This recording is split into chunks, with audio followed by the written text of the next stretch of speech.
Jean-Claude Héléna, bonjour. Bonjour. Vous êtes dans le cercle très fermé des parfumeurs à succès planétaire. Il se compte sur le doigt de la main sans doute, ces grands succès mondiaux. Vous dites parfumeur, vous dites né. Qu'est-ce que vous préférez? J'aime bien le titre de compositeur de parfum, même s'il n'est pas utilisé, mais je préfère compositeur de parfum parce que ça le distingue de parfumeur qui est souvent pris comme le magasin, je veux dire l'endroit où on vend le vendeur de parfums. Donc voilà. Vous faites un métier fascinant, vous savez bien. Il y a tant de films, tant de livres qui ont été écrits là-dessus. Tout le monde a en mémoire le parfum de Suskind, par exemple.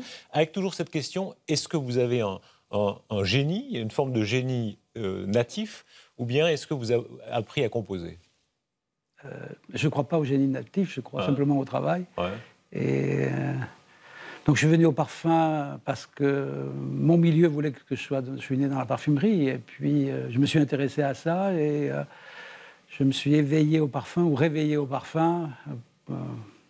Voilà. Et au plus j'entrais dans ce milieu-là, au plus j'avais envie d'aller au plus profond du parfum, de mieux le comprendre. Vous signez le Que sais-je consacré au parfum, vous êtes une référence en la matière.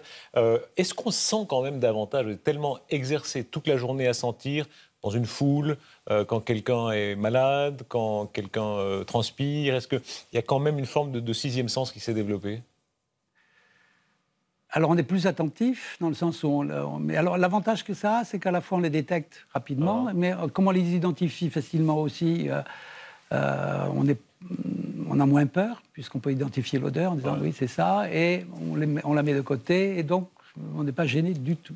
En tout cas, c'est un monde énorme, on va pouvoir en parler tout à l'heure, en termes économiques d'abord. Oui. Vous êtes français, c'est une industrie d'exportation très importante, on peut la chiffrer. Troisième rang au niveau français, dans les exportations. Pour la Suisse aussi, c'est un monde, c'est souvent méconnu des Suisses, mais Genève, la Suisse, c'est une capitale très importante du parfum, avec des grandes maisons. Absolument, avec surtout deux grandes maisons qui ont les premières places dans l'industrie mondiale de la parfumerie. Firmenich, Givaudan, qui produisent pour tant d'autres maisons connues de parfums. Oui. Vous avez travaillé en Suisse, moi-même. J'ai travaillé en Suisse, oui, pendant 8 années. Et donc, c'est un endroit que j'aime bien, et où j'ai élevé mes enfants. Donc, attachant aussi pour moi. Qu'est-ce que ça sent, la Suisse? Ah, c'est une jolie question. D'abord, la Suisse est diverse. Entre la Suisse italienne, la Suisse allemande et la Suisse française, il y a certainement des... Et alors, les odeurs d'un pays, des odeurs de territoire sont surtout liées à l'alimentaire, à ce que vous consommez, etc. Donc, tout de suite, on comprend bien que la Suisse italienne va se retrouver du côté des aromates et de l'ail, et la Suisse allemande du côté dans d'autres domaines qui sont les pommes de terre. Vous êtes parfumeur écrivain, je recommande vos livres, le journal du parfumeur. Vous dites les villes ont une odeur. Je vous ai entendu dire, par exemple, Paris, ça sent le poulet. Paris sans le poulet. Londres, évidemment, fish and chips. Les fish and chips, c'est la bière pour Londres. Et oui, voilà. Alors, si vous allez à Naples, pas à Naples, là, je pensais à Rome. Si vous allez à Rome, vous sentirez à la fois l'ail et la fleur d'oranger. Au mois de mai, ça sent la fleur d'oranger parce qu'il y a plein d'orangers, et tout Rome embaume la fleur d'oranger. Donc, oui, les villes ont des odeurs. Tout revient à l'émotion. Vous dites des choses très belles sur le souvenir des morts, par exemple. Quand votre père meurt, vous triez ses habits et vous dites ça, l'odeur de votre père était là. Alors, l'odeur de mon père était là. Et c'est bien que vous posiez cette question-là, parce que l'odeur de la mort, enfin, à la fois l'odeur de la mort et l'odeur de celui qui est parti, c'est un moment très, très intense, qui fait que la plupart du temps, l'épouse de celui qui est parti... demande à une amie ou demande à un autre ou à ses enfants est-ce que tu peux t'occuper des vêtements? Parce que les vêtements ont tellement l'odeur de la personne qui a disparu qu'elle le voit, il est là présent. Et il est là présent plus par l'odeur que par n'importe quoi. Et c'est plutôt l'odeur que l'habit, c'est vraiment l'odeur. Et ce besoin on enlève les habits pour l'odeur. Et c'est ça qui est important. Ce rapport à l'odeur et la mort et l'odeur, moi je me permets juste une petite chose qui est amusante. Il faut savoir que dans le Code civil français, vous n'avez pas le droit de déplacer un mort de sa tombe tant qu'il y a une odeur. Ah oui. Donc on considère qu'il est vraiment mort quand le cadavre n'a plus d'odeur. Et alors on estime ça à peu près à 2 mois après l'enterrement. Mais avant ces 2 mois, il est interdit, d'après la loi, et c'est marqué comme ça, tant que... Voilà. La mort n'est jamais tout à fait loin. Vous dites, je crois, hein, même dans des parfums qui sentent bon, Oui. il y a parfois quelque chose d'animal, et dans l'animal, il y a quelque chose qui rappelle la mort. Absolument, oui, bien sûr. Dans l'animal, il y a la mort. Et c'est ce qui nous rend plus vivants. Jean-Claude Aléna, vous êtes le parfumeur d'une très grande maison, en l'occurrence c'est la maison Hermès, mais ce que vous dites vaut pour tant d'autres, hein, les Calvin Klein, les Prada, toutes ces maisons qui font fleuresse. C'est un monde en expansion, les gens se parfument toujours davantage? Les gens se parfument davantage. C'est un marché. Alors, plus davantage, non, pas tellement en France ou en Europe, parce que là, on atteint à peu près les limites du parfumage, mais c'est un marché qui est en expansion ailleurs. Tel en Amérique du Sud, c'est un marché qui est en plein d'expansion. En Chine, avec la nouvelle génération qui s'intéresse vraiment encore à la parfumerie. Les pays émergents Tous les pays émergents s'intéressent vraiment au parfum. Et donc, il y a, pour l'industrie française et pour l'industrie genevoise aussi, qui en découle, un futur et un beau futur. Jean-Claude Aléna, comment devient-on parfumeur? Je disais, vous êtes un des nés les plus célèbres du monde. Alors, vous êtes bien parti à Grasse. Tout le monde à peu près sait que c'est la ville originellement du parfum. Ça compte, ça? Il y a une sorte d'ADN? Alors, ça comptait du temps de ma génération, puisque énormément de parfumeurs sont venus de Grasse, parce que c'était un lieu où il y avait une industrie forte de la parfumerie, mais forte de la parfumerie dans le sens de fabrication de matières premières destinées à la parfumerie. Donc, il y avait... voilà, jeune, c'est une cinquantaine d'entreprises. Aujourd'hui, il n'y a plus qu'une trentaine, mais cinquantaine d'entreprises, ce qui fait qu'il y a toujours quelqu'un dans la famille qui travaille dans la parfume. On ne peut pas échapper à la parfumerie, elle est là, elle est présente. Ça sentait Grasse, ça sentait bon. Et Grasse sentait énormément. Et elle sent beaucoup moins aujourd'hui parce qu'on a mis dans les... On a obligé les usines à avoir des machineries qui font que on supprime l'odeur à la sortie donc, Grasse sent moins que quand j'ai commencé, mais les murs sentaient, et les murs sentent encore. Si on se rapproche son nez sur les murs, et ces murs de pierre ont des odeurs de résine, de patchouli, de mousse, qui sont propres à la ville de Grasse. Vous avez été l'élève d'un très grand parfumeur, un Rudnitska, qui a écrit le Que sais-je sur la parfumerie avant vous. Là, c'est des générations, hein, c'est le côté un peu à l'ancienne, le maître et l'élève, l'apprentissage très à l'ancienne. Il y a quelque chose de fascinant, c'est un transcript des générations qui se succèdent. Elle s'est fait... Edmond Rudnitska était le premier parfumeur qui a écrit sur une éthique, une philosophie du parfum. Et mon père, qui était dans la parfumerie, ne savait pas faire ça. Donc, moi, je suis rentré dans la parfumerie parce que mauvais élève. Donc, voilà, à 16 ans, je me retrouve dans l'industrie de la parfumerie comme ouvrier. Et tout de suite, ça m'a plu. Et Edmond Rudnitska est devenu une référence parce que c'est le premier qui écrit sur la parfumerie et donne une vision, une manière de penser le parfum. Il devient pour moi la référence. Vous débutez comme ouvrier, hein. Vous êtes vraiment tout au bas de l'échelle. C'était comment, ouvrier en parfumerie? Ouvrier en parfumerie, ça voulait dire à l'époque, ça voulait dire rouler les fûts qui contenaient des matières premières, nettoyer les alambics, rentrer dans les alambics. Quand vous rentrez dans un alambic qui vient d'être chauffé, il fait très très très chaud, et donc vous rentrez plutôt en maillot de bain pour les nettoyer. Et c'est ça. Donc vous rentrez dans l'odeur. Voilà. Et vous avez aimé ça, hein? Oui, tout de suite. Oui, tout de suite. Il y avait quelque chose de physique avec l'odeur, et il y avait quelque chose de bienveillant aussi, c'est-à-dire il y avait l'odeur qui était à la fois bienveillante, mais aussi le monde de la parfumerie était un monde bienveillant. Et oui, ça suffit à... Ça se marquait comment, cette bienveillance? J'ai déjà entendu ce mot dans votre bouche, un monde bienveillant, ça voulait dire quoi? Bienveillant, ça veut dire qu'on vous écoutait, il y avait le partage, vous étiez accepté. Et vous acceptez non pas dans votre fonction, mais vous étiez accepté en tant qu'humain. Et ça, je trouve ça plus important.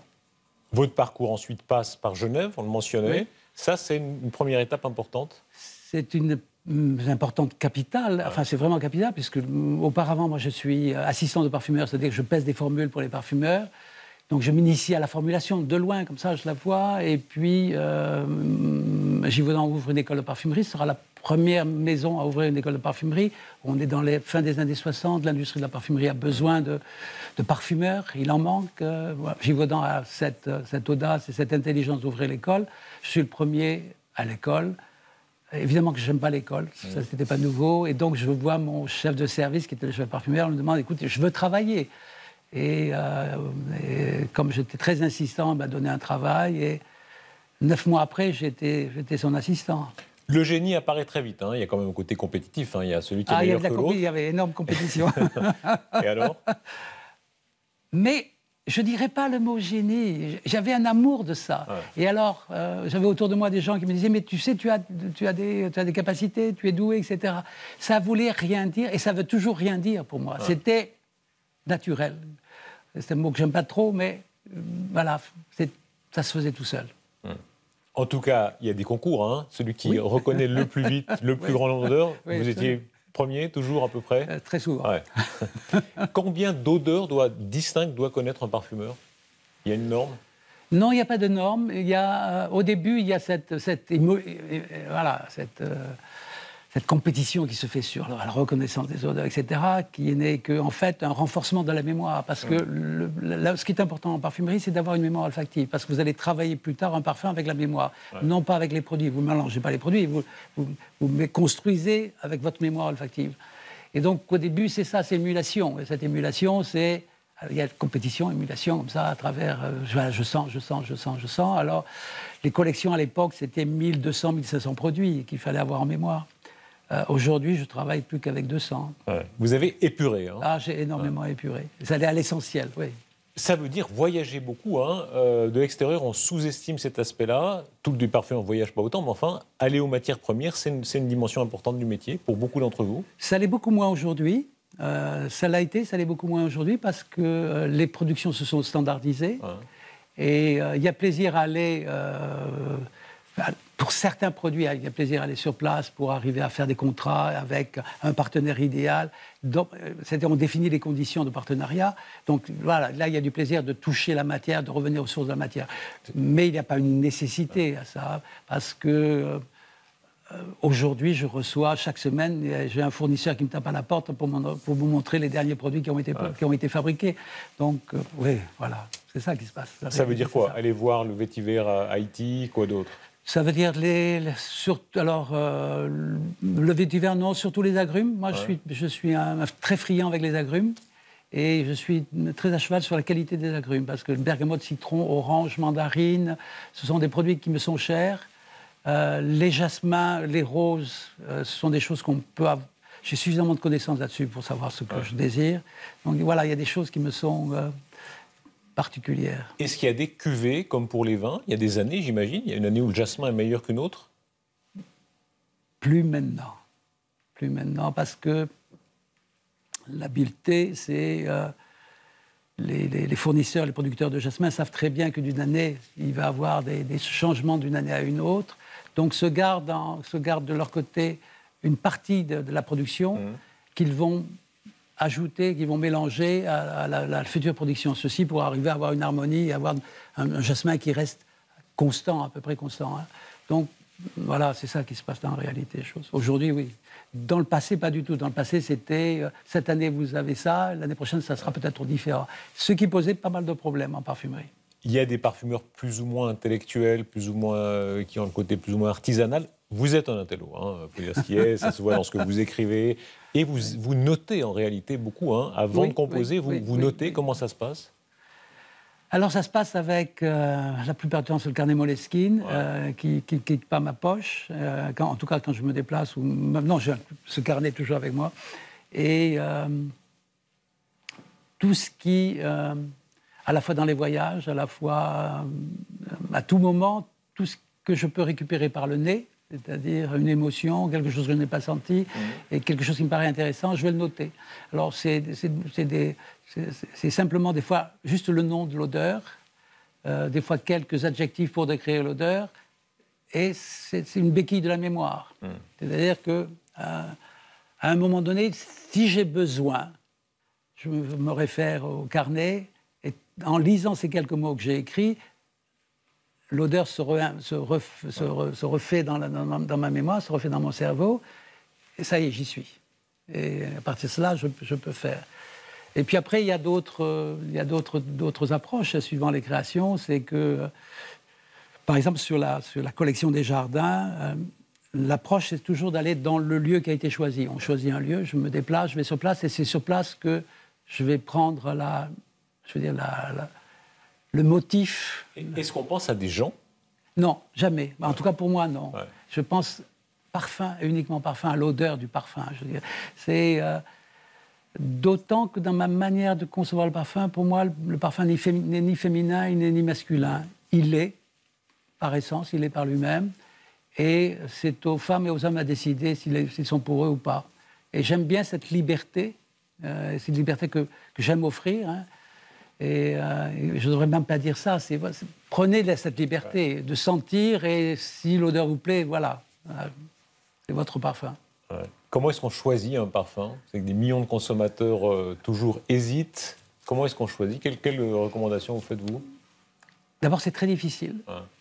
Je ne peux pas me mettre à la place des personnes parce que je n'ai pas leur mémoire, je n'ai pas leurs souvenirs, je ne suis pas dans leur tête. Dans le livre fameux de Rudnitska, on dit que ça doit être un choc. Hein. D'ailleurs, une sorte de choc. Oui, alors il y a cette notion de choc, d'émotion, hein, de choc. Ouais. Souvent, le choc est lié à la mémoire, c'est-à-dire à des ressentis, à des choses qui sont passées dans le temps. Et une chose que je recommande, c'est de jamais faire d'achat impulsif. C'est de prendre le temps. Et prendre le temps, ça veut dire demander un échantillonnage, porter 2 parfums sur la peau et pas plus, un sur le bras droit, un sur le bras gauche, prendre le temps de les apprivoiser. Enfin, il faut apprivoiser ces odeurs-là et voir si on est bien avec. Et ensuite, voilà, le choix s'opère comme ça. Le choix qui est un choix impulsif est un choix qui peut être dramatique. Ouais. Qui est commercial, quoi, souvent. Qui est commercial, c'est la première odeur, et qui peut finir mal. Aujourd'hui, on est sorti de l'ère artisanale souvent. En réalité, oui. Il y a des panels, c'est ça? On appelle ça comme ça. Oui, donc, on teste évidemment le parfum sur beaucoup de gens. Et puis, ça a changé, ça, votre métier? Je ne fais pas de panel. Ouais. Non, chez Hermès, en tout cas chez moi... Chez vous, c'est le créateur qui décide, qui fait ce qu'il veut. Je m'interdis les panels. Le choix final du parfum se fait entre ma présidente et moi-même. Ouais. Donc, c'est un choix de conviction.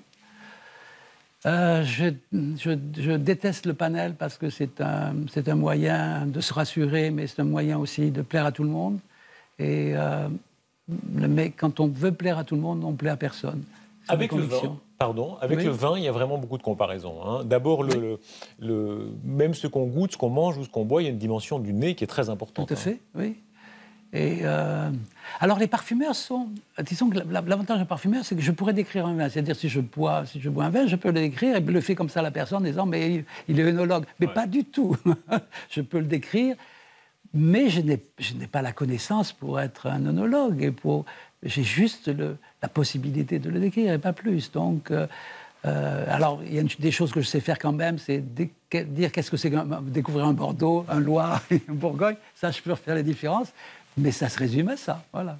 L'effet Madeleine de Proust, ça doit être très puissant chez vous. On se souvient de ce qu'on a senti il y a très longtemps. Oui, et on travaille avec ça. La première femme que vous avez aimée, elle sentait quoi? Ah, c'est joli, ça.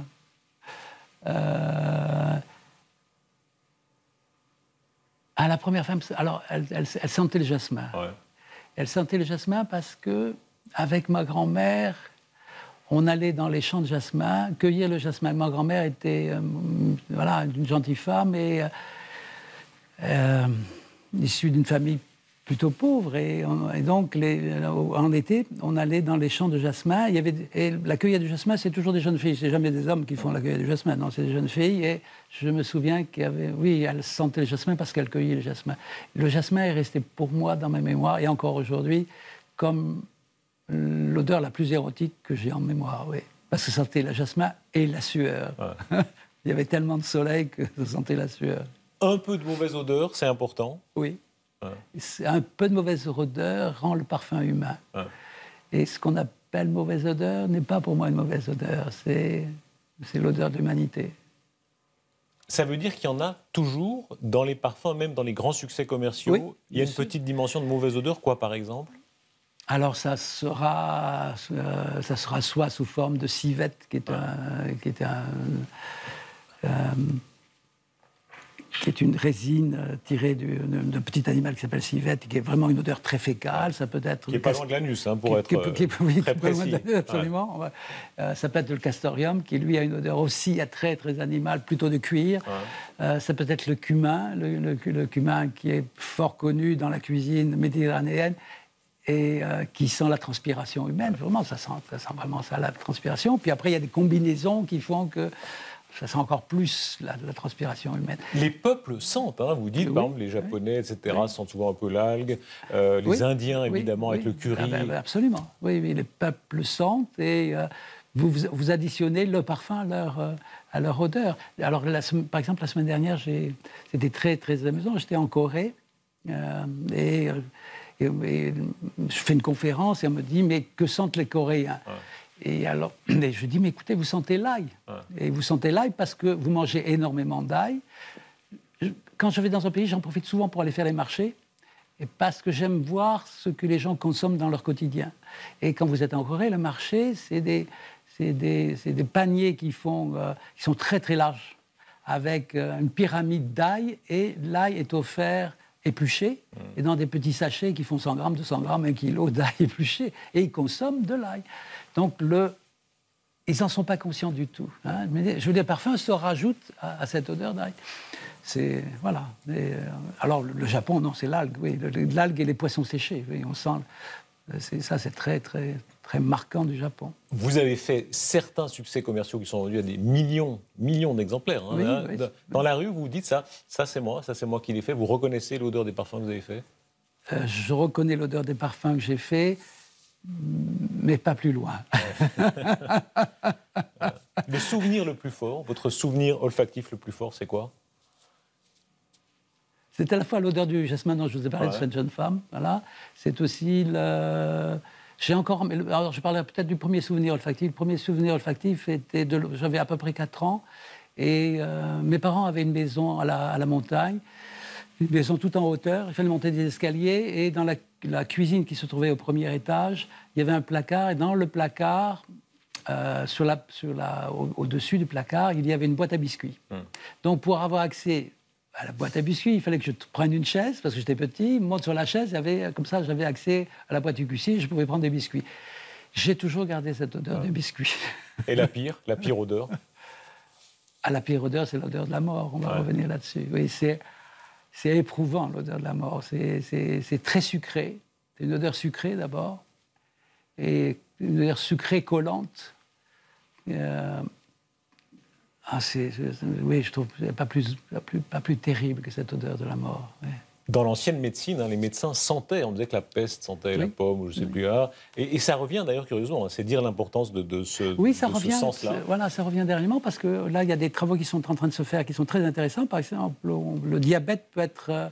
les chiens les chiens qui ont été élevés pour ça peuvent retrouver tout de suite une personne qui a du diabète. Sans passer par les analyses, juste à l'odeur, ils disent voilà, c'est une diabète. Et aussi, on est en train de travailler avec des chiens qui sont en train de découvrir certains types de cancers, bien avant qu'on puisse les découvrir à la machine. Donc, il y a des choses qui sont très, très intéressantes sur le sens olfactif. Mais évidemment, c'est les chiens. Jean-Claude Denac, quand on vous écoute, la chance quand même, c'est un métier, il y a des métiers, des bouchers, des charcutiers, des journalistes, il y en a des centaines de milliers, des grands parfumeurs, il y en a quelques-uns sur la planète. C'est quoi? C'est la chance, le travail, quoi d'autre? C'est la chance, c'est le milieu, c'est le travail, c'est une certaine forme d'esprit. Oui. Et c'est quoi cet esprit du parfumeur? Le plaisir de vivre. On vous lira, que sais-je, sur le parfum et vos autres livres. On vous sentira aussi, c'est votre métier. Merci Jean-Claude Denac. Merci à vous. Merci.